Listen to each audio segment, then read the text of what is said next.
problema da M&A é isso, né? Quebrar expectativas. Quebrar expectativas. Esse é um assunto muito pouco explorado por muita gente. Acho que uma das características fundamentais, a gente, né, como de Ventures, tenta olhar nos founders, tem esse papel de algumas pessoas que agem como ponte, né, entre duas partes. Nos 3, 4 anos tem demonstrado de fato que você precisa ter pessoas muito boas, com gestão muito boa, é um modelo de negócio bem sólido. Você precisa aprender coisas novas o tempo inteiro. Se o cara não sabe vender, ele não consegue ir pra frente. Uma coisa que eu venho e tô tentando falar isso junto com todos os founders, que hoje a gente viu que o mercado não é IPO. E o que você acabou comentando foi um dos motivos pelos quais eu me aproximei ao mundo de investimento anjo. Mas ao final, acho que os problemas acontecem quando acontece algo que não era previsto, tem uma quebra de expectativas. Fala pessoal, bem-vindos a mais um episódio de Pós-Mercado. Hoje eu tô com uma pessoa muito especial que a gente falou que ia se encontrar e finalmente se encontramos.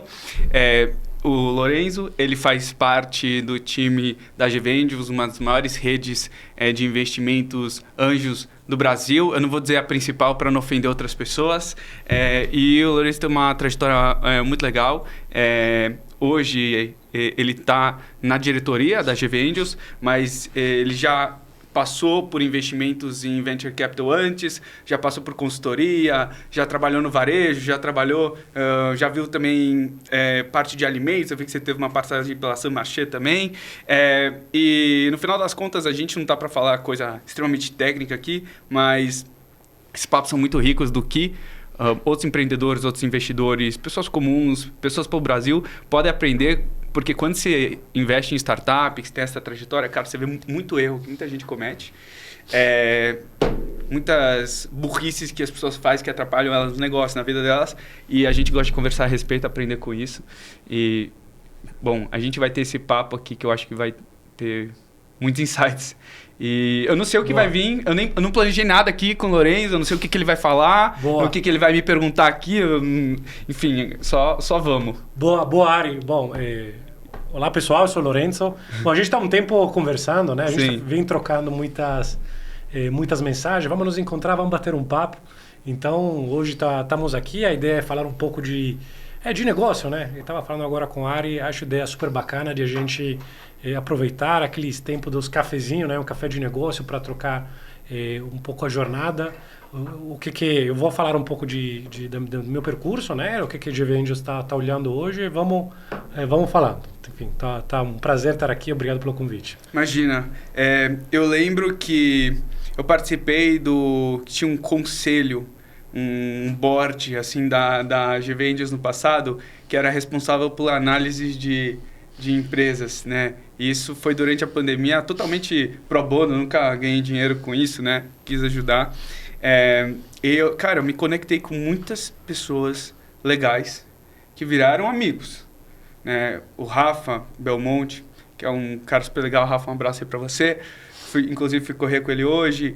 O Vlad é um cara sensacional. E tem empreendedores muito legais lá, passaram empresas, acho que você pode falar mais do que eu, do que os cases de sucesso lá. Eu lembro quando a Conta Simples passou lá pela GVendios. Eu não sabia. Não sabia? Passou e não foi provada, né? Exato, passou, cara, muitas empresas muito loucas. Passou uma que foi vendida também, que eu esqueci o nome, que foi um mega case, enfim, depois eu lembro. E, cara, eu acho que uma coisa que a gente tem aqui, inicialmente começou como um círculo de pessoas ex-GVs, né? E aí tem o Insper Angels, tem o MIT Angels, cada faculdade de ponta tem a sua, tem o Harvard Angels, né? Os anjos de Harvard.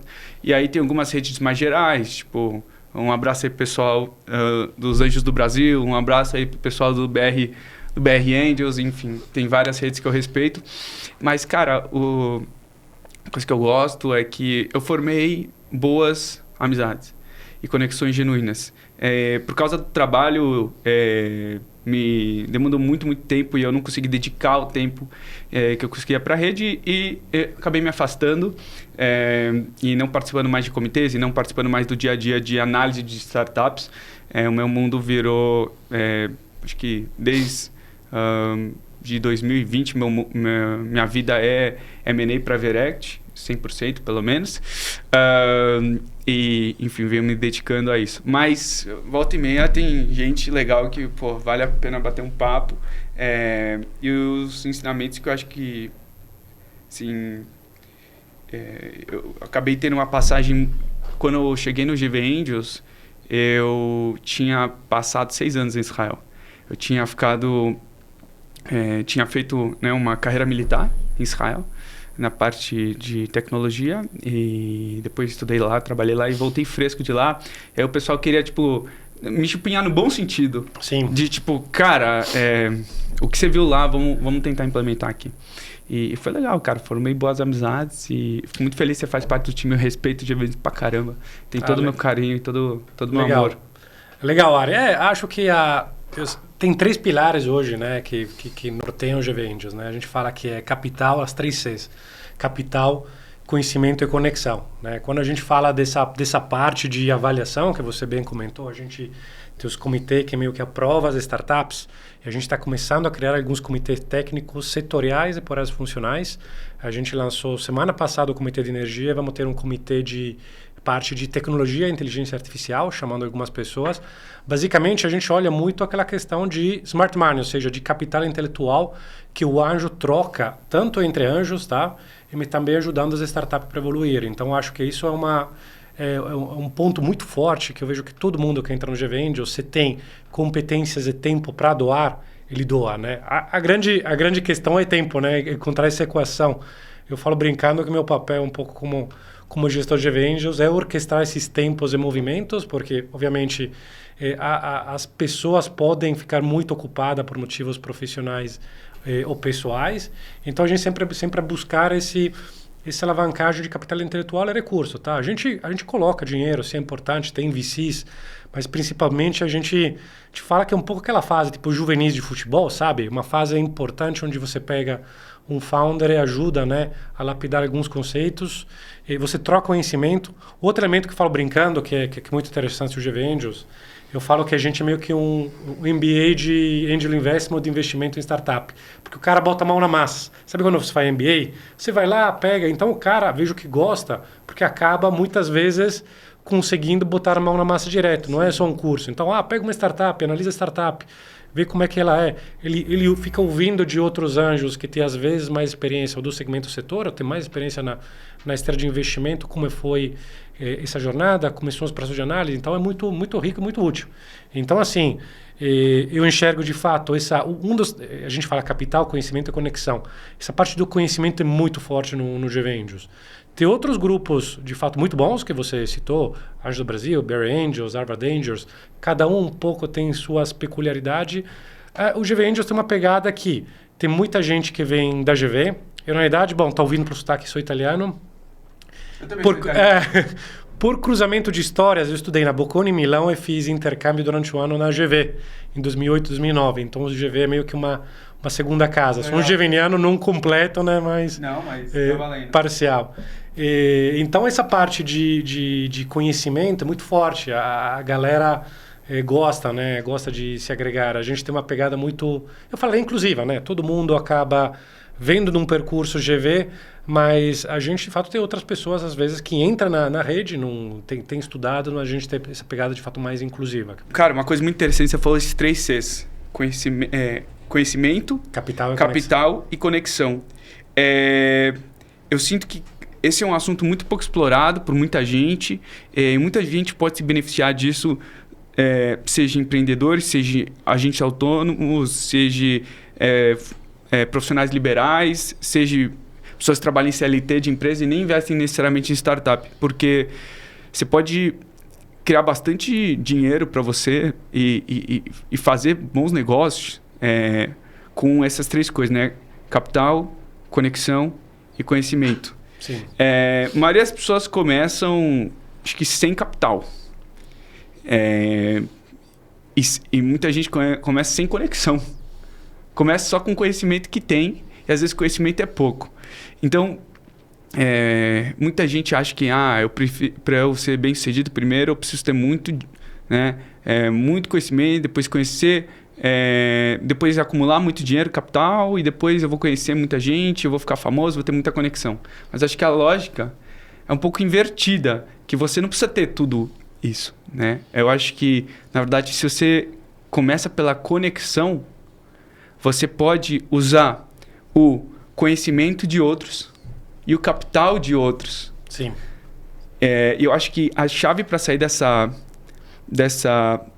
esfera que em inglês chama de lack, né? Essa esfera da pobreza, essa esfera de... Eu não diria nem da pobreza. Essa esfera de baixa criação de valor, você tem que furar a bolha. Eu acho que o modelo de como redes de anjo, como a GV Angels funciona, pode ser replicado para a vida das pessoas, de tipo assim, se você aprender a se conectar com boas pessoas num grupo forte, ou não necessariamente no grupo, mas se você aprender a se conectar com boas pessoas de boas qualidades, você não precisa saber tudo, você tem o seu conhecimento específico da sua indústria, você se conecta com outras pessoas. Talvez você tenha um pouquinho de dinheiro, mas você não é um multimilionário, um multibilionário, nem precisa ser. Você se conecta com o capital de outras pessoas e aí você pode fazer negócios juntos. Eu acho que essa, basicamente, é a lógica por trás de uma rede de investimentos anjos. E eu traço paralelo, que eu acho muito legal. No meu mundo, a gente compra e vende empresas direto. E tem pessoas que fazem a intermediação desse tipo de transação, que se popularizou como, por exemplo, broker de M&A e tal. Mas tem muita gente que eu me surpreendi, que faz muita grana com essas intermediações, com esses negócios, e eles não são os donos de capital ou colocam pouquíssimo capital, e não são assim, nenhum professor ou nenhum expert, mas sabem conectar pessoas, conectar oportunidades, sabem identificar um bom deal, sabem identificar uma boa empresa, sabem identificar um grupo de investidores, um grupo que esteja interessado nesse deal, fazer a ponte e fazer o deal acontecer. Sim. E ganhar bastante dinheiro com isso. Sim.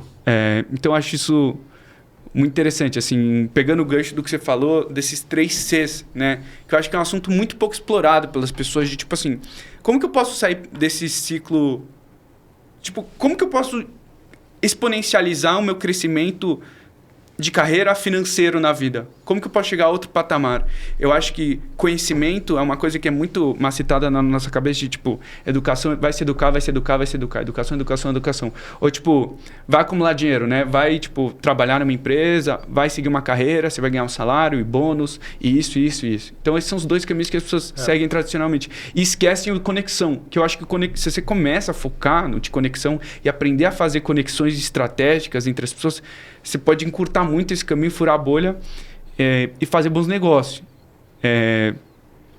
Eu super concordo, Ari, porque na verdade você falou de ambiência, ou seja, do ambiente onde você está e de conhecimento conectado, né? Porque se a gente pensa em conhecimento vamos falar, conhecimento puro está meio que virando uma commodity, ou seja, conhecimento aplicado. É a capacidade, que nem você comentou, de aplicar esse conhecimento nos negócios, dependendo de cada esteira, né? Estamos falando da esteira de investimento anjo, visita uma aplicação específica, o private equity, esses conectores. Então, esse conhecimento aplicado é muito relevante. De fato, é o valor de hoje. 100 anos atrás, existiam os livros, então o conhecimento era uma vantagem competitiva. Hoje, o conhecimento não aplicado, e sem ter uma ambiência, ou seja, ser aplicado no negócio, ter um contexto de rede onde você consiga extrapolar de uma forma melhor esse conhecimento, tem um valor menor. Então, de fato, se você pega, né, o que você fala muito interessante, conhecimento, um pilar separado de conexão e efeito de rede e capital, no nosso contexto, perde muito valor. Eu super concordo. E a gente percebe, né, o que você fala é tão relevante porque tem esse papel de algumas pessoas que agem como ponte, né, entre duas partes. Tem um ponto que a gente...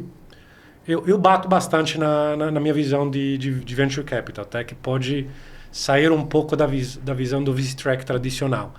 Eu acho que os rounds, né, o round de investimentos, né, são a ponta do iceberg, que tem muito embaixo relacionado à gestão, né? Então, de fato, você faz os funds, você pega, levanta dinheiro, isso é uma parte da jornada.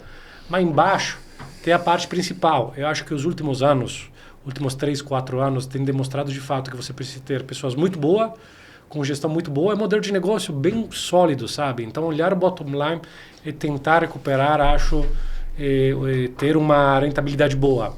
Porque não é só sobre o VC Track, então crescer nesse sentido. Então, nessa lógica, eu acho que tem um grande caminho nessa parte de você receber esse conhecimento da ponta de pessoas que estão aí próximas para melhorar a sua gestão. O founder fala o quê? Fala com alguns conselheiros, com algumas pessoas que fazem parte do próprio grupo de investimento para alavancar e capitalizar. É uma coisa que a gente, dentro dos GV Angels, vem aplicando muito. Então, por isso, a gente gosta de botar um pouco a mão na massa e ajudar o founder no desenvolvimento. Porque a gente percebe que se você alinha bem tempos e movimentos, né, não ser de mais time demanding na jornada do founder, você acaba ajudando muito. E agregando muito valor durante a jornada. Né? Cara, isso é muito interessante você estar falando. Uma das coisas que você falou é que aquele modelo de tipo... você tem uma ideia genial, você monta um PowerPoint, uma apresentação bonita, você vai captar dinheiro e aí você vai começar a captar mais dinheiro de fundos e você vai fazer uma bolada nisso. Eu acho que isso foi pela janela hoje, eu acho que isso não existe mais. Eu acho que se você... aí tem duas coisas, né? Se você quer ser Aqui a gente está falando de dois assuntos paralelos super relevantes. Se você quer ser o empreendedor à frente do negócio, e aí você tem que validar um modelo de negócio, você tem que ver uma coisa que tem uma demanda de mercado, que você consiga ter um fluxo de caixa futuro depois que você tiver um reinvestimento lá e que tenha a receita validada, que seja uma coisa que no seu futuro a sua receita recorrente seja menor que o seu custo de aquisição, enfim. E tem uma coisa paralela que a gente falou, que existe pessoas... que hoje, acho que hoje a gente é muito focado em empreendedor, o founder. Mas a gente esquece que tem pessoas em volta desse empreendedor ou dessa empreendedora, o braço direito ou o braço esquerdo, ou o time imediatamente embaixo, ou as pessoas que estão conectando a transação, que são tão importantes quanto. Talvez tenha menos risco que ele, talvez ganhe um pouco menos dinheiro, mas se dá certo, ganha muito dinheiro também. E eu acho que bons negócios, bons deals são os que conseguem olhar essas pessoas também. E não só a figurona do CEO, do founder, do sócio, né? E tipo, cara, quem é o time aqui? Ou quem apresentou essa transação? Veio de alguém de confiança? Quem que tá fazendo esse round? Quem tá fazendo esse exit? Quem tá fazendo esse deal? Quem tá... Isso veio de iniciativa do sócio? Ou veio de uma iniciativa de um conector, do intermediador que veio e sugeriu isso para ele? E quem é o time que está embaixo dele? O paralelo a ele, eu acho que essas são duas coisas muito, muito interessantes né?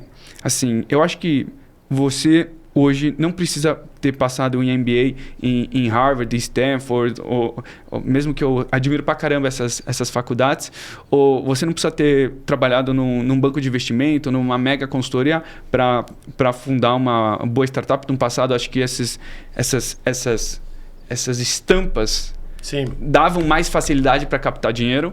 Eu acho que, honestamente, você tem que ser bom de fechar negócio. Eu acho que tem gente que tem background comercial bom e tem gente que tem um background analítico bom que foi vendedor, que foi comercial, que foi um cara de logística, que foi um cara uma mulher de back-office, que foi um assistente, que foi um programador. Hoje eu não tenho preconceito com essas coisas e ele consegue ver um problema, ver a solução e fazer o gap entre oferta e demanda.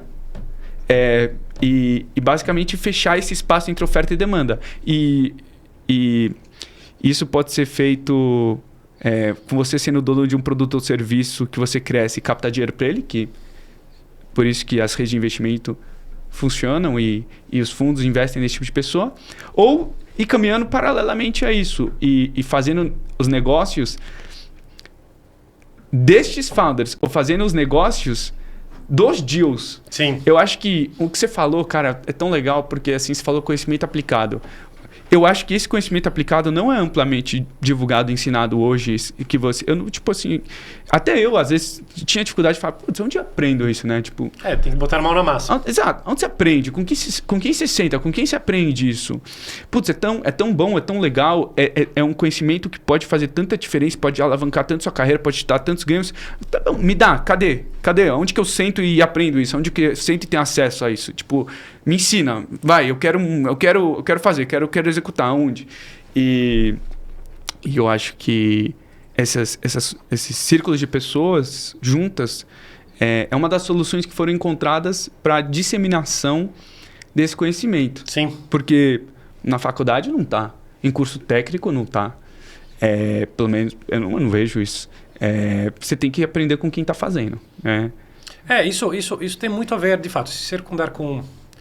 Acho que uma das características fundamentais que eu tento...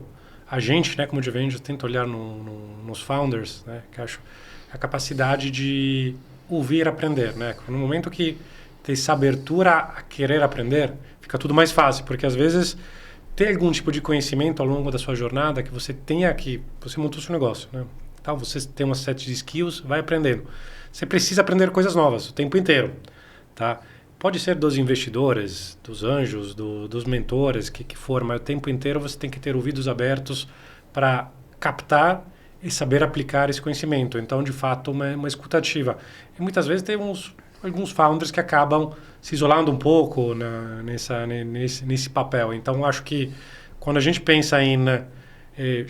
Eu vi recentemente a soft skill, chamam de people skill. Eu gostei muito, foi um outro podcast. Eu gosto quando falam de soft skill, people skill, que de fato são as capacidades humanas, né? A gente fala de soft, mas isso é importante. Soft tem uma palavra... Aí eu roubei isso de outro podcast, people skill, gostei pra caramba. Capacidade de ouvir, vender. Você falou, se o cara não sabe vender, eu acho super relevante, ele não consegue ir para frente. Tem que vender não só para os investidores, mas para o próprio time, para as pessoas. Então, acho que o founder sempre tem esse pré-requisito de ter uma capacidade de venda fundamental. Sim. Porque a empresa sem venda não anda. O founder, se não sabe vender, óbvio que cada um tem um próprio estilo. Se não souber vender um negócio, não consegue prosperar e crescer. Então, é fundamental. E depois um elemento que aí não tem um set específico, que é a cultura organizacional, que eu tento olhar. Tá? Como é que é a cultura organizacional dessa empresa? Os co-founders são alinhados? É uma cultura cujos valores a gente acha que se encaixa, que a gente vai se também relacionar bem durante a jornada? Eu acho isso também um tema totalmente underestimated, total. Ninguém fala, eu olho cultura de empresa quando investo. Pouco. Não é tão... assim, não tem um playbook que é escrito preto no branco, mas ao longo da minha jornada eu vi que na idade 90% do resultado é baseado em pessoas, tá? Você pode ter uma capacidade, ter encontrado uma solução, uma forma como você alavanca esse projeto é muito baseado em pessoas. Então, a qualidade do entorno de pessoas, para a gente tenta avaliar. Eu sempre tento, né, for ver um yellow flag, um red flag específico de algum tema, eu acho que é um ponto que possa ser crítico. E só falando um pouco do portfólio de vendas, Ari, acho que até hoje a gente investiu em cerca de 60 startups. A gente teve 9 exit e temos 50 startups ativas. A gente teve 3, 4 write-off. Eu acho que historicamente, isso não sei quanto foi planejado, estou no GV Angels desde o ano passado, né?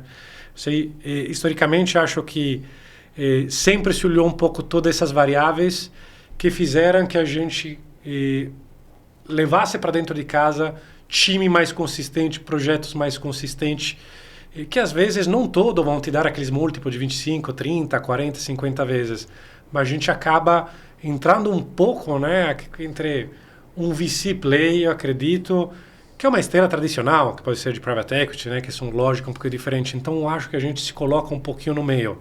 Isso não significa que a gente não quer necessariamente investir numa unicórnio, né? Mas acho que isso não é nosso core. Sim.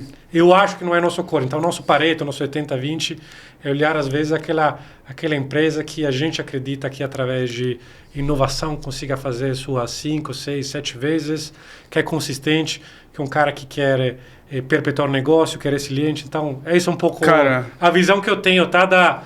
Do Anjo 2.0, um pouco como é que chegou nessa... Anjo 2.0, adorei. É muito bom. E uma coisa muito Eu nem sei se você percebeu, mas uma coisa que você tá me falando é tipo... Ari, quem se dá bem é quem manda bem na arte de se relacionar. Sim. Afinal das contas, cultura é só o conjunto de todos os relacionamentos que tem naquele ambiente. Sim. E como todo mundo se relaciona, se você pega e olha a visão geral, aquilo é a cultura. Sim. E quando a gente olha de uma maneira individual, a gente chama isso de networking. E quando a gente olha com esse individual com propósito monetário, a gente chama isso de vendas. Sim, exatamente. E eu acho que é uma coisa que, quando eu estava na faculdade, no meu primeiro emprego, nunca tive aula, nunca ensinei, nunca nem pensava em vou ter essa consciência de quero me tornar melhor nisso. O que fala? Quero me tornar melhor em finanças, quero me tornar melhor em programação, quero me tornar melhor em análise de investimento. Mas, cara, nunca tive o foco de quero me tornar melhor nesse relacionamento. E quando você aprende a se relacionar, o que você falou, né? De achar um problema, achar uma solução e fazer a ponte e saber monetizar isso, isso pode ser aplicado para crescer uma empresa, isso pode ser aplicado para fazer uma transação. Sim. De funding ou de M&A. E ganhar dinheiro das duas maneiras. Você pode ser dono de um produto ou de um serviço, ou você não precisa ser dono de um produto ou um serviço. Bom, não é à toa que bancos de investimento ganham tanto dinheiro. Sim. Eles não são donos de nada. Sim, sim, sim. Eles intermediam transações de empresas maiores do que a GVendas investe. Que já investiu há muito tempo, a empresa cresceu e aí os caras estão intermediando as transações lá. Mas precisou alguém investir no começo para a empresa chegar naquele ponto.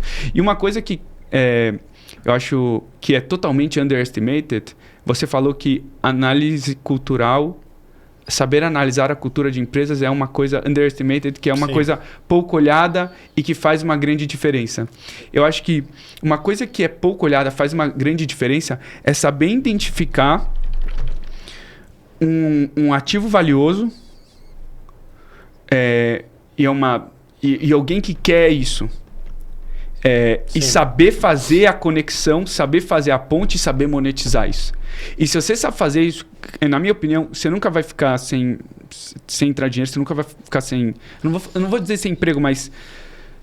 Eu não estou falando que isso vai resolver todos os problemas da sua vida, óbvio que não, mas você gera uma capacidade de geração de negócio e criação de valor e criação de riqueza que você vai ver, na minha opinião, tipo, eu gosto de aprender com as pessoas que já fizeram. Tipo, muita gente criticou muito o trio, né? O Jorge Paulo Lemann, o Sucupira lá, depois das coisas que aconteceram na Americana. Eu não tiro o mérito deles, eu acho que eles continuam tendo um mérito enorme. E respeito muito a trajetória deles. E eu acho que uma coisa que eles conseguiram fazer muito bem, eles conseguiram fazer justamente isso. Muita gente olha para eles, um bilionário, é uma pessoa muito distante, né, da gente, do ser humano comum, porque eles têm muito dinheiro. Mas eles foram capazes desde o começo de enxergar um problema, uma oferta e uma demanda, fazer a ponte e conectar, ou através de um negócio que eles criaram, ou através de intermediação de uma transação e fazer dinheiro com isso. Eu acho que muitos anjos estão fazendo e nem tão conscientes que eles estão... Ou porque tem muito anjo que traz deal. Sim. Muito. E aí, o anjo, diferente do conector, ele traz o negócio, avalia-se em conjunto, gostou, ele aporta o dinheiro dele para ele abrir uma posição, estar comprado no equity, para ter uma apreciação do valor desse equity, para depois sair e realizar esse investimento. Né? Diferentemente do conector, que eu vejo que tem muito valor, ele traz o deal, não coloca o dinheiro, mas ganha uma porcentagem sobre o valor da transação naquele momento e vai para a próxima. Eu acho que o anjo está incentivado no longo prazo, o intermediador não. Ele só quer fechar o negócio. E tudo bem. São papéis diferentes. Papéis diferentes. E eu acho que precisa ter gente pressionada, focada, só para fechar. Porque, cara, às vezes fechar negócio é complexo. Não, tem gente, tem discussão, e tem gente que não quer fechar. E o negócio, a gente fala que morre 10 vezes antes de renascer a 11ª, né? Transações, seja de equity, seja de dívida. E um papo que eu acho que muito interessante que a gente pode entrar aqui é que transações envolvendo dívida ou conversíveis estão se tornando, na minha visão, cada vez mais frequentes. Teve uma popularização do mútuo, né? E transações envolvendo dívida, elas acontecem mais rápido. E eu vi uma coisa que conectores, meio que, eu não vou dizer empurrando, mas incentivando ou sendo incentivados a fazer mais transações assim. Por quê? Porque fecha mais rápido. Sim, é verdade. Esse negócio de negociação, conexão, Ari, é super relevante. Acho que tem papéis diferentes, né? O papel de anjo, de fato, é que nem um pouco o treinador de juvenis. Eu acho que o conector, sempre fazendo analogia com futebol, é o cara, o agente, né? O cara que ajuda depois e faz essa parte transacional. Eu acho que o nosso papel entra um pouco nessa questão de entrar, investir, educar, se relacionar e querer ganhar, obviamente, mas não especificamente o transacional. Mas precisa dessa ponte que às vezes não está tão estruturada. O Anjo é o técnico do time e você vê o conector como agente de negócio. Agente de negócio que vai lá, ajuda, é o cara que puxa. De fato, tem uma questão que, na realidade, a gente tem, em cada investimento do GV Angels, a gente tem um líder de investimento, tá? Você conhece. Hoje são 50 investimentos ativos, a gente vai ter, sei lá, uns 40 líderes, alguns são mais consolidados. Cada trimestre, a gente sempre tem umas 3, 4, 5 startups que estão passando por uma operação chamada extraordinária, complexa, que pode ser um follow-on, um novo investimento, um possível M&A. Eu sempre tento, na gestão, tentar acompanhar tanto o founder, tanto o líder, tentar ficar próximo dessa jornada, para ver se tem alguma ponta que a gente consiga ajudar. Tá? Essa é a primeira coisa que a gente faz. Então, isso são situações mais quentes. Porém, uma coisa que eu venho e estou tentando puxar e falar isso junto com todos os founders eu acho que o caminho da jornada de investimento mudou. Hoje os founders, apesar de pensar na próxima captação, que é o caminho de VC, eu quero crescer, eu quero captar, sempre montar e trilhar, estou vendo que está acontecendo muito, uma coisa que eu incentivo, um caminho de construção de uma jornada de M&A, porque não é curto, não é, eu estou pronto, eu quero vender. Então, com quem eu vou me conectar? Cara, isso é muito... Com quem? Então, são dois olhos, tá? Não é eu estou olhando só para isso. Basicamente, você tem uma visão bidirecional, onde, eu preciso crescer, preciso captar, não necessariamente. Então, escolhe um pouco, isso são meus players, mas, ao mesmo tempo, como é que eu pavimento minha jornada de um possível M&A, parceria estratégica GV? Porque hoje a gente viu que o mercado não é IPO. É muito raro. Vai ter IPO? Vai. Tem janelas? Tem. É raro. Vai ser difícil acontecer. Então, são mecanismos muito de operações mais complexas, que envolvem, de fato, o founder construir um pouco essas habilidades. Cara, esse ponto é tão bom. É tão bom esse ponto. Eu amo esse ponto que você menciona, porque a esmagadora maioria das pessoas não sabem fazer essa jornada. Não constrói. Fala, eu estou pronto, acho que vai em 2, 3 meses fazer uma venda que não funciona. É igual o caminho de fundraising. Dura... Igualzinho, são 9, 10, 12, 15, 18, 2 anos. Sim, e não só isso, vão ter e vão acontecer muitos mais M&As no Brasil 2024, 25, 26, 27, 28, final 30. A quantidade de transações só vai crescer. Essa vai ser a janela principal de liquidez, na minha opinião. E como você falou, vai ter uns IPOs, que isso fica para os bancos de investimento, mas os empresários têm que olhar mais para isso. Tem que olhar e ninguém ensina eles a olhar. Ninguém ensina eles a olhar. Eu acho que estão viciados em falar... ou eu faço IPO do meu mercado, da minha empresa, ou sento nela para sempre, né? E falta também, na minha opinião, boas... que você chamou de agentes de time, que eu achei fantástico, com a analogia que você fez de conectores de negócio. Precisa de gente que chegue do lado desses caras, seja profissionais, ou seja alguém que investiu nele no passado, seja um anjo no passado, mas precisa de alguém que entenda bem de M&A, alguém que entenda bem de transações, alguém que entenda bem de deal making e fale, nego... Ou chega para... tanto para o homem quanto para a mulher que são sócios da empresa e falam, olha... a gente pode ter liquidez assim, assado. O que vocês acham nos próximos 2 meses, 3 meses, 6 meses, 9 meses, 12 meses, conversar com tais e tais pessoas? Eu conheço tais e tais fundos e tais empresas, seja de estratégia, seja de financeiro, que têm interesse em adquirir isso que vocês têm. E aí, vamos? E ao mesmo tempo que o sócio está lá... vendendo, vem no logística, vem no financeiro, vem no marketing, fazendo as coisas que ele precisa ter uma agenda estratégica de liquidez, de M&A. E eu acho que é uma cultura que não tem no Brasil, é uma cultura que tem bem mais forte nos Estados Unidos.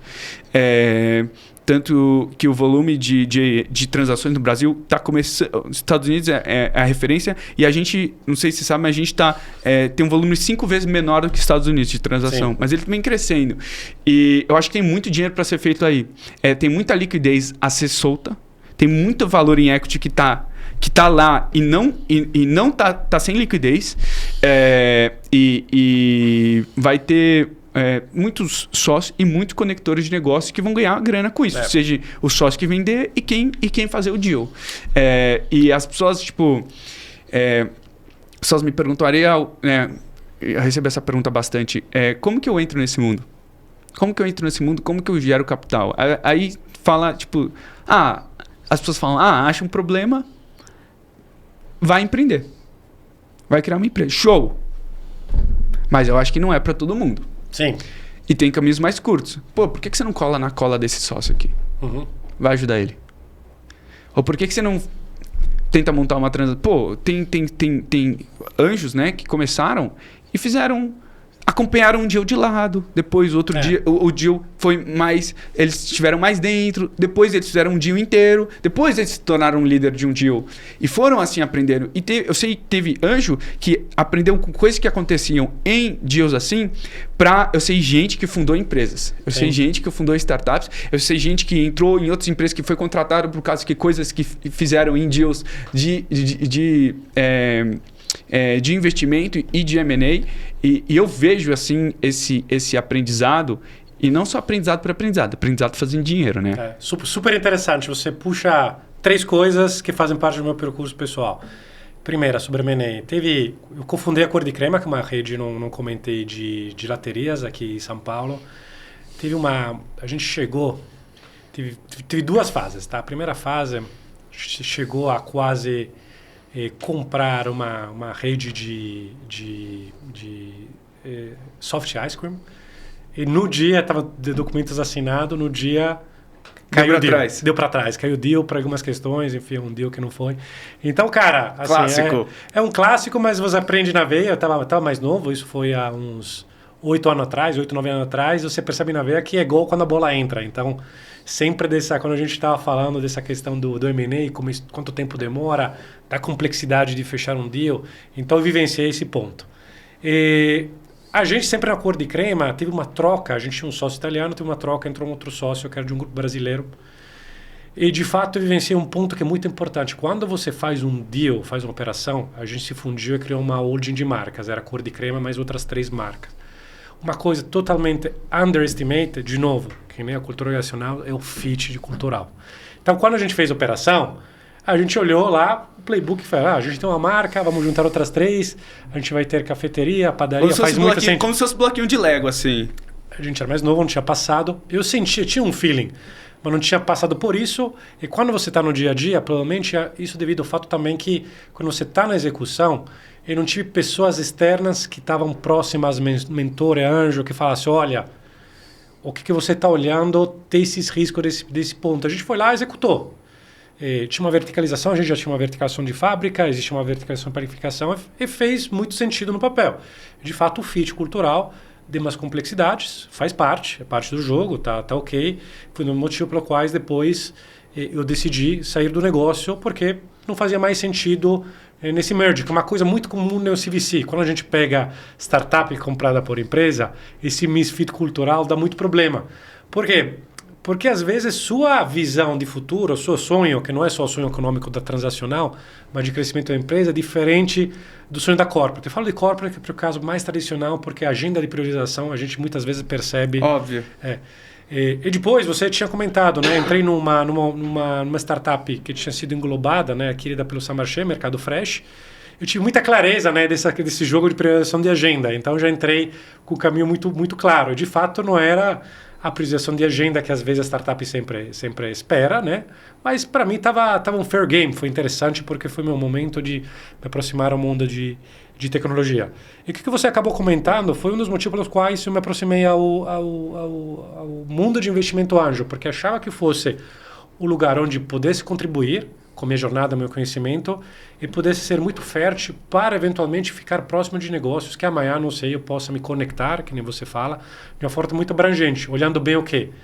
pessoas, né? Eu hoje acho que meu primeiro driver que eu tento olhar, né, em termos de investimento, é olhar muito bem pessoas, porque acho que se você resolveu esse bloco, então tem esse fit, né, de pessoa, isso eu acho que depois produto, negócio, tudo o resto se resolve com mais facilidade. Então acho que seja, com base no meu track, o ponto relevante.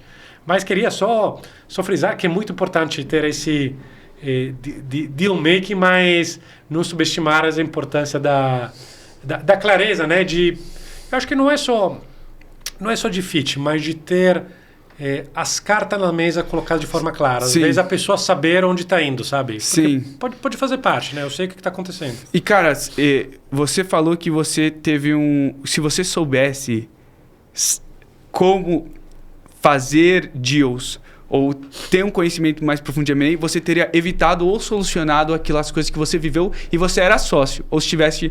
isso eu acho que é muito legal, porque valida a minha tese. Se tivesse muito mais pessoas de bons conectores de negócio, boas pessoas que sabem isso, apoiando, falando, ajudando, teria talvez evitado essa situação se você tivesse se apoiado em alguém ou enfim, qualquer pessoa que fosse. O que eu acho que muita gente está interessada no final das contas, como que eu posso viver uma vida melhor, mais feliz, com mais dinheiro. Então, o anjo pensa isso, o sócio pensa isso, o funcionário, o empresário, o PJ, o freelancer. Eu acho que se eu for dividir em grandes áreas, aprenda realmente. E assim, quando a gente fala de deal making, eu acho que é muito interessante porque, cara, querendo ou não, a G Vendidos é um hub de deal making. Sim. Mas o foco é as pessoas colocarem o dinheiro delas. Mas é o foco de deal making. Mas se ser bom em deal making se entender realmente a motivação das pessoas. Por quê? Por que a pessoa está aqui? O que motiva ela? Por exemplo, quando o sócio quer vender a empresa, por que ele quer vender a empresa? Porque ele está cansado? Ou ele acha que o mercado está no momento ótimo? Ou porque ele está com um problema de dinheiro... e ele precisa, todo mundo acha que sócio de empresa é milionário, né? Pode ser que a empresa esteja gorda, mas pode ser que ele esteja quebrado na pessoa física e quer liquidez. E qual que é a motivação real? E o que ele quer? E a empresa, e aí entender porque basicamente hoje tem dois tipos de compradores, né? Tem ou fundos ou empresas que compram. Por que eles querem comprar? Eles querem uma sinergia para o negócio atual, eles querem usar isso para entrar num novo mercado, eles querem usar isso para ter uma nova rede de distribuição, um novo sistema que eles não têm, alguma sinergia de escala, o quê? E você entender essa lógica, que pode ser um pouco complexa para as pessoas, e fazer o deal, cara, é complexo. É complexo para alguém que nunca viu isso. Mas você vê, aprende como faz, alguém senta do seu lado, ensina você 1, 2, 3 como faz isso, você fala, putz, cara. Abrir um olho. Eu fui contratado assim que eu voltei de Israel para um fundo de private equity. E eu trabalhei nos maiores fundos de private equity do Brasil, tive a honra de estar lá, um time incrível, maravilhoso, que é a GP. E, cara, lá abriu meus olhos, eu vi como assim isso acontece? Como assim? Tipo, lá foi minha escola de como essas transições acontecem. E eu acho que muita gente acha, eu preciso fundar uma empresa para ter essa vida que eu quero. Ou as pessoas falam, não, eu preciso estudar programação, ou eu preciso trabalhar no mercado financeiro. Não. E eu acho que muita gente esquece que, tipo, se você consegue agregar valor para os outros, ou solucionar problema, porque uma coisa que eu acho muito legal, e você, para mim, é um exemplo disso, quanto maior o problema que você resolve, mais dinheiro você vai ganhar. Sim. E para quantas mais pessoas você resolver o problema, mais dinheiro você vai ganhar, porque mais valioso você se torna. O problema, quanto vale um problema, por exemplo, vamos falar um headhunter. Ele tem um problema que alguém quer um emprego e a empresa precisa dessa pessoa com esse perfil. Ele faz o matchmaking e ele ganha uma porcentagem sobre o salário da pessoa. É um problema, ele ganha dinheiro com isso. Existem problemas muito maiores. Existem problemas de esse sócio, ele precisa vender a empresa, que vale, sei lá, 50 milhões de reais, e tem esse fundo ou essa empresa que precisa das coisas que essa empresa tem e nem sabe que essa empresa existe. Sim. E é um problema caro de resolver. Se você sabe resolver esse problema e conectar as partes, você vai ser bem remunerado por isso. E acho que muita gente, acho que um ponto que você pode mencionar também é que quando você vai investir numa empresa, seja do seu bolso ou os outros, anjo ou mais tarde, muita gente gosta de ficar no meio. Tipo assim, como se você fosse o dono de negócio, como que você fosse negociar. E eu acho que muita gente erra em... Cara, você só precisa aproximar as duas canetas e deixar o negócio, deixar a negociação rolar. Sai do meio. Sim. E aproxima quando precisa aproximar as partes. E aí quando as partes estão próximas e estão... Tem gente que tenta ficar no meio, assim, tipo, você fala comigo e ele fala comigo, que é concentrar, eu acho que é uma coisa por ego, por poder, não sei o que as pessoas têm, e acabam se ferrando. E acabam evitando o negócio por isso. Porque de fato o intermediador, eu acho que tem um papel muito importante, porque há pessoas que de fato têm a clareza, ele quer executar esse negócio, ele vai ganhar uma grana, é importante, mas ele quer que essa transação aconteça com um excelente alinhamento de expectativas, né? Porque não quer que depois fale, puta, eu queria A, recebi B, e outro que queria B, recebeu A. Então, o cara que de fora do negócio consegue ter a visão, né, do alto, de como você conecta essas duas pontas e como você, de fato, deixa as expectativas muito bem estabelecidas. Sim. É óbvio que você tem no lado, né? O cara que quer comprar e quer gastar quanto menos possível, assumir menos riscos, o cara quer maximizar, né?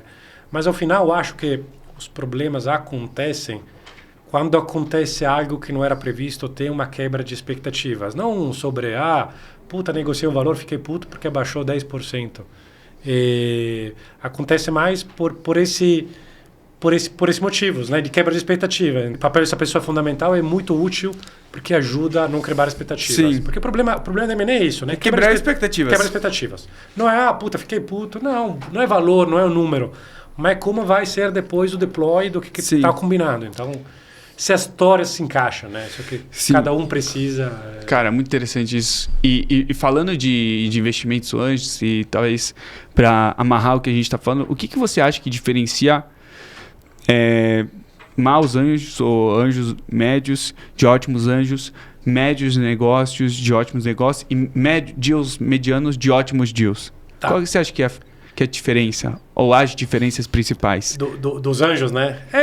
Acho que é assim. Primeiro, do anjo é competência, tá? As características, competências que ele tem, né? De fato, que eu sou uma pessoa que tem um bom background. Geralmente, a gente tem um bom executivo, C-level, né? Mais de 85% C-level. Então, as competências, acho que é um fator. Segundo fator é atitude. Você tem que ter vontade de dedicar, independentemente de tudo, um pouquinho de tempo, né? Dependendo das suas possibilidades em ajudar.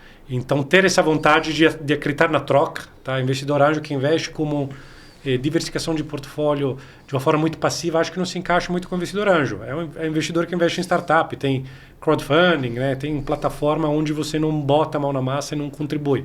Então, você gosta e acredita na contribuição recíproca. Dos founders... eu falei muito sobre essa questão de time, então de um founder bom que tenha boas people skills. Então acho que isso faz muito diferença. A gente estava conversando ontem de uma startup de um second time founder, né? Muito bom, um time coeso, já fizeram a primeira startup, venderam de uma forma um pouquinho, que nem eu estava comentando, rápida, né? Porque não tinha muito exit strategy. Hoje em dia já montaram a segunda, estão olhando já o caminho do... Se estiver próximo aos exits de uma forma muito mais planejada, são caras muito, muito consistentes, muito sólidos, que gostei bastante. Então, acho que a qualidade das pessoas... Óbvio que a gente olha modelo de negócio, a gente gosta também de modelo de negócios que dê dinheiro no final, sabe? Pode estar queimando, mas que sejam consistentes, acho que seja mais palpável. Então, acho isso é uma pegada mais nossa. Então, te falaria isso. Enfim, ia comentar ali do token, o que a gente está lançando no GV Angels, que acho que quando a gente pensa do Anjo 2.0, o que a gente viu, né? O GV Angels, durante 7 anos, alocou cerca de 50 milhões, né? Os anjos investiram cerca de 50 milhões em 50 startups, né? O que a gente olhou? A gente quis criar para o futuro, através da tokenização, uma ferramenta diferente que a gente criou junto com o mercado Bitcoin, um token do GV Angels, onde todos os anjos vão investir juntos, que nem fosse uma community fund, né, de Sim. angels.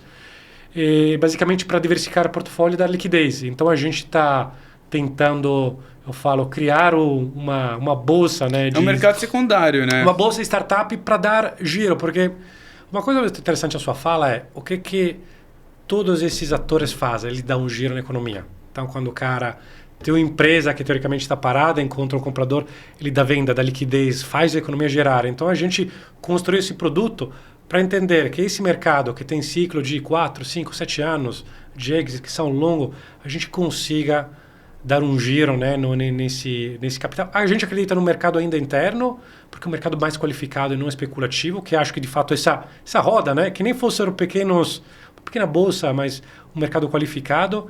E a gente acredita também que isso seja uma forma para o investidor poder reciclar o próprio capital. Investir, por exemplo, 50, 100 mil, valorizou, consigo vender através da tokenização 10%, 20%, então consigo fazer essa economia girar. Então, enfim, vai ter, de fato, né, esses próximos 50 milhões vão estar organizados. Então, se chegar um fundo, eventualmente amanhã, todo mundo quiser vender um pedaço junto, acho que faz sentido. Então, legal. Isso é a direção que a gente está olhando. Simplifica um M&A, um drag-along, um tag-along e... Então, é uma upgrade de produto, a gente fala. Legal. Tester Anjo e tem isso aqui também. Cara, que é o futuro de como transações de M&A podem ocorrer, né? Para facilitar. Cara, esse tópico é um tópico interessante. A gente precisa de um podcast inteiro para falar de como transações de M&A vão acontecer... blockchain, porque aí esse elemento de pessoas ele fica turbinado, né? Fazer o wrap-up desse episódio, eu queria ficar muito mais tempo aqui com o Lourenço, porque ele tem muito mais coisas para falar. Eu acho que a gente nem conseguiu cobrir tudo. Vocês viram que vai aqui... ter um segundo capítulo sobre a segundo tokenização. capítulo. Deixa aqui o seu like, o seu comentário, se você curtiu esse episódio, o que você queria mais escutar. Se vocês quiserem sugerir tópicos ou pautas do que vocês gostariam que fossem falados aqui, eu posso passar isso para o Lourenço para a gente organizar um segundo. E no final das contas, aqui no Pod Mercado, a gente fala as coisas, o intuito do Pod Mercado, o slogan, é que a gente fala as coisas que o mercado não fala. Então a gente tenta trazer aqui coisas que não são faladas na rua, coisas que você não vai conseguir ler no jornal nem na revista. Ou num blog na internet. Coisas que as pessoas têm dentro da cabeça delas, mas elas precisam de um empurrãozinho de alguém para falar. Obviamente, sempre com muito respeito e com muita transparência a tudo e todos. Então é isso, pessoal. Deixa o seu like, deixa o comentário. Lourenço, onde que o pessoal pode te encontrar e conectar com você? Lourenço Barbati no Instagram ou no LinkedIn. Também Lourenço Barbati, você me encontra. Ou Jeve Angels, tanto no LinkedIn quanto no Instagram. Pode seguir a Jeve Angels, que acho que é o lugar onde a gente compartilha mais conteúdo. Então, acho para quem gosta, né? Para quem gosta desse mundo, pode acompanhar a jornada por lá. Muito legal. Parabéns pela trajetória e sucesso na sua liderança no G-Vendes. Eu vou continuar acompanhando vocês. Pessoal, um abraço e eu vejo vocês no próximo episódio. Obrigado, pessoal.